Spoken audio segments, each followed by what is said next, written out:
Hi everybody, and welcome back to FANG Friday. This is Ross Seeley, the Chairman of Strategic Analysis Corporation and a Senior Portfolio Manager at McNichol & Associates Asset Management. Well, the big news in the past week is the plunge in Netflix, which, as it happens, I had virtually specifically forecast in last week's FANG Friday. So, I guess we should start there. Let me be clear, however. Much as I would like to pat myself on the back and accept high fives all around, I can't. All I did was something that any one of you could have done, especially now that some of you have had 3 years of exposure to our FANG Friday webcasts. And I hope that you can all see that reality. A looming Netflix catastrophe was staring us right in the face. Nothing was going right for investors in the stock. Earnings were slipping, the fair market value was slipping as well, which at the time was more than 50% above its then current price. There was a litany of ongoing disquieting competitive news in the streaming industry, which I talked about many times. And of course, we had the hard evidence right in front of our faces of what happened the last time the company reported. I wonder what Bill Ackman would have paid to have avoided that kind of hit. Ackman, as you may know, took a $500 million loss on Netflix almost right after his huge recent purchase. I gather that he sold quickly all that he had left, and I would agree with taking his lumps as soon as possible. It looks as if there could be more to come, but we'll take a look at that in a moment. Now, in addition to doing my usual weekly review of each stock, as I promised last week, I will focus on the structural valuation condition of 2 additional FANGs this week in order to ascertain the downside risks, if any, for 2 more of our FANG Friday stocks. However, before we take a look at the FANGs, as always, I do like to say thanks to everyone who likes this video and all our subscribers. Well, of course, we have to start off with Netflix, and a quarter ago, we saw that plunge and they reported. There's our reporting period. Next reporting period, another big plunge. So where is the stock going to go? Well, let's take a very long look, and I think we can see pretty clearly. Okay, plunge years ago, another plunge, and then a third plunge. Where did they all end up? Well, as it transpired, the stock bottomed at its super growth price back in 2005, again in 2012, and if history is any guide, the super growth price might come up again, and that would be $151. So it's still 30% away from being a stock that we would want to consider. Not much to say about Amazon. It just continues right along its HB1, although I do have to say that when I last looked at the stock about 10 minutes ago, it was trading at 29.04. That's not a long way away from the HB1. Apple, you know our problem with Apple, and that is to say ascertaining where the balance sheet is going to be. Well, we're going to find out next week. My guess is that it is somewhere in here, so the stock remains comfortably on side. Nothing to do there. Alphabet, well, you know, I've had Alphabet as a sale for some period of time, ever since it got to its bubble price, but it's maybe coming in for a landing at its mid-super growth price. That's 5.5 times book value. So we'll have to wait and see. And by the way, the stock closed at 24.05, so we're getting down very close to that point.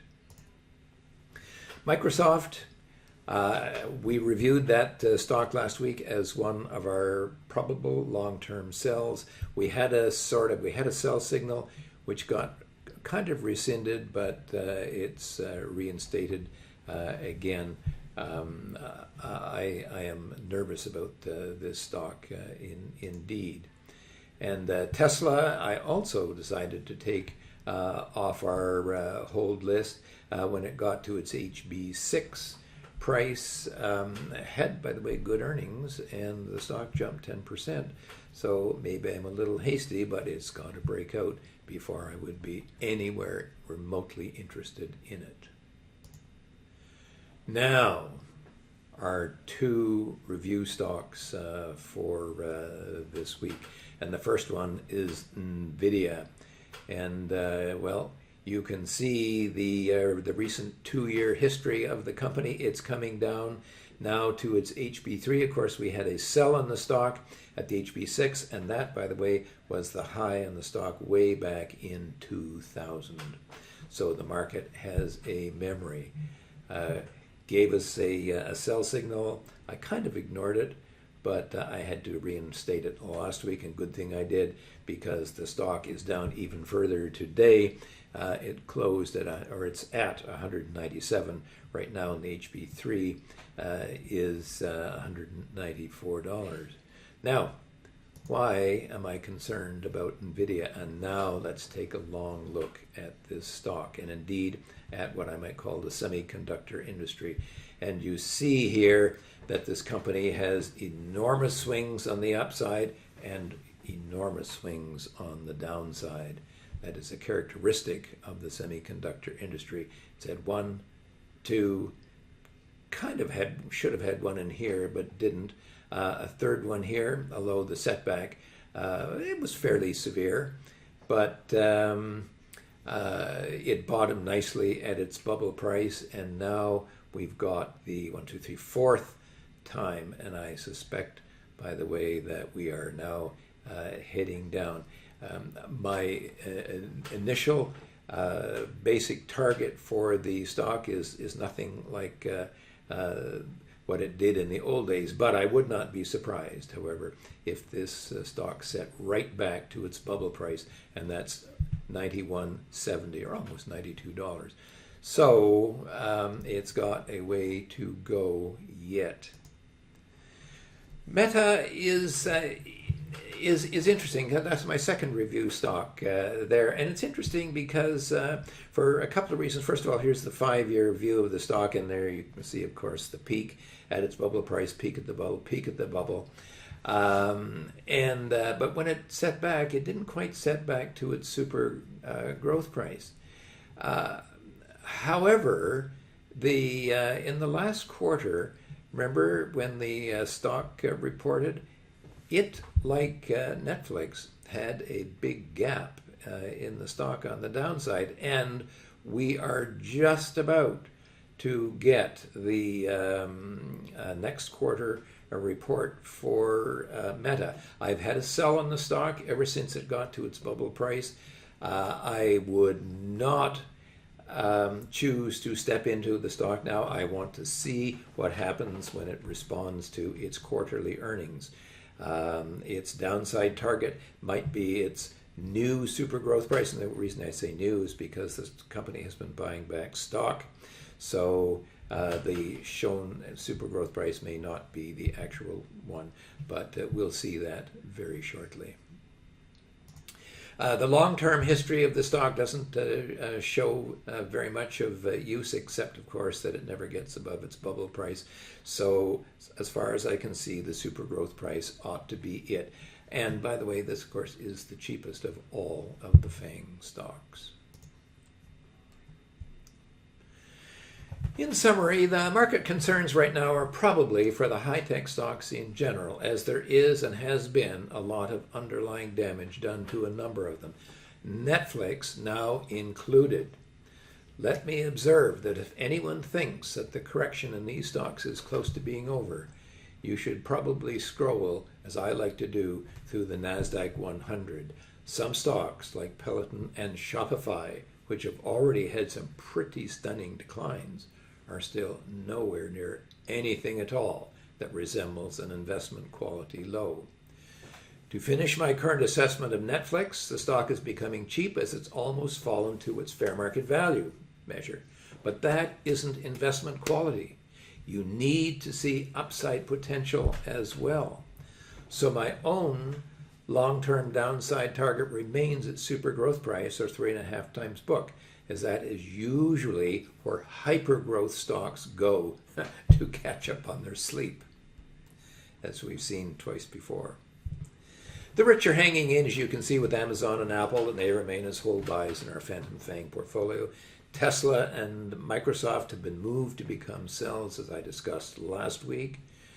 Alphabet may be in the process of becoming a buy, but I would personally wait for it to reach down and test its mid-super growth price. That's 5.5 times book. And I trust that you see clearly why I am so patient with this stock. As for my second pair of FANG stocks, which I wanted to draw your attention and focus on the risks that they entail, I hope you have gained some insight into the longer-term potential for NVIDIA and Meta, two entirely different market animals. NVIDIA is a deep cyclical whose long-term record has alternated between euphoric and the terrifying. I suspect, as you saw, that another terrifying stage is approaching. On the other hand, Meta is the best value of all the FANG stocks, and a drop to its super growth price, 3.5 times book, may be all the downside in sight. Although, as I told you, we still don't know exactly what that target is yet, but we will very soon. Now, if you've been watching FANG Friday for 3 years now, there is one thing you may have noticed. At no time have I ever done anything other than take a trading approach to the FANGs, and that's because at no time have any of the FANGs ever been what I consider to be value stocks. Yes, they may have risen and risen and risen through the past years with no major setbacks, oddly enough, even in the COVID collapse, to the point where they are now considered to be almost bulletproof. But Netflix is now the first major chink in the FANG armor, and I'm afraid there is more to come, and probably much more to come in time. Since we started FANG Friday, events have clearly shown that there are 3 ways that we can earn our keep with our SVA market service. The first is to help you find stocks to buy. And viewer alert, here comes a war story. One of our very recent new clients was watching Alibaba, and I wrote an annotation on the chart saying that a plunge to the end price, its book value, would likely bring a very tradable rally. Well, it did, and he was on it like a hawk, booking a 50% profit in 2 days. Spoiler alert, that doesn't happen every day. Second, this past week, as you saw with Netflix, I showed you how you can avoid the kinds of big losses that a market can inflict on your portfolio. Third, of course, is to get you into or out of the stock market itself. Now, if you want to join our investment community and become a client of ours, go to www.strategicanalysis.ca/pricing. And we will see if SVA is right for you. One final question for all of our viewers. Are you watching the NASDAQ closely as I suggested last week? I hope that you are, because things are getting very interesting. For now, this has been Ross Healy, the chairman of Strategic Analysis Corporation and a senior portfolio manager at McNichol & Associates Asset Management, reminding you that nothing, including investing, is difficult if you have the right tools. I'll see you all